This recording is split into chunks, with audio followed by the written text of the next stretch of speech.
আসসালামু আলাইকুম, স্বাগতম আমাদের ইনফরমেটিভ নিউজ চ্যানেলে। জনপ্রিয় অভিনেতা মোশাররফ করিম এবারে প্ল্যাটফর্মের জন্য ওয়েব সিরিজে কেন্দ্রীয় চরিত্রে দেখা যাবে তাকে।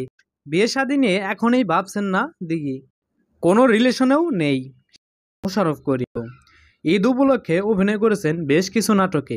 সেই সব নাটকের নাম দিয়ে আসছে আলোচনা ও সমালোচনা। এর আগে তিনি ওই ওটিটিতে ডাক নামের একটি ওয়েব ফিল্মে অভিনয় করেছিলেন, যেটিও বেশ দর্শকপ্রিয়তা পায়। এবারে প্ল্যাটফর্মের জন্য ওয়েব সিরিজে কেন্দ্রীয় চরিত্রে দেখা যাবে তাকে। সিরিজটির নাম আধুনিক বাংলা হোটেল।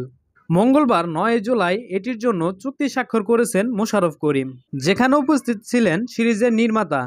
এ বিষয়ে মোশাররফ করিম বলে, এই ওটিটির কন্টেন্ট বরাবরই দারুণ এবং চমকপ্রদ হয়, তাই আমারও ইচ্ছা ছিল তেমন ইন্টারেস্টিং একটা গল্পের মাধ্যমে প্রথমবারের মতো সিরিজে যুক্ত হচ্ছি। চমৎকার এই সিরিজটি নিয়ে আমি বেশ আশাবাদী। আশা করছি দর্শকদেরও অনেক ভালো লাগবে। সমালোচনার মধ্যে থাকছে অনেকেই ধারণা যে নাটকের সঙ্গে মোশাররফ করিম যুক্ত হয়েছেন সেগুলো তার কেরিয়ারের জন্য অনেক ক্ষতিকর। তবে এরই মধ্যে পাওয়া গেল সুখবর। দেশের জনপ্রিয় অভিনেতাদের মধ্যে একজন মোশাররফ করিম।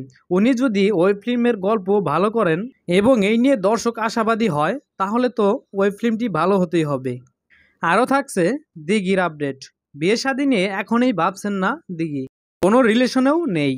সামাজিক যোগাযোগ মাধ্যমে বিয়ের কার্ড প্রকাশ করে রীতিমতো হইচই বাঁধিয়ে দিল প্রার্থনা ফারদিন দিঘি। সত্যি বিয়ের পিঁড়িতে বসতে যাচ্ছেন কি অভিনেত্রী? পরে জানা গেল রেজাউর রহমানের ওয়েব ছবি ৩৬ থেকে ২৪-৩৬ এর প্রচারণার কৌশল এটি। বিয়ে নিয়ে একটি রব যেহেতু উঠেই গেছে, সত্যি সত্যি বিয়েটা তিনি কবে করবেন এমন এক প্রশ্নে দিঘি বলেন, বিয়ে শাদী নিয়ে ভাবছিই না, এখন ফোকাস শুধু পড়াশোনা আর অভিনয়ে।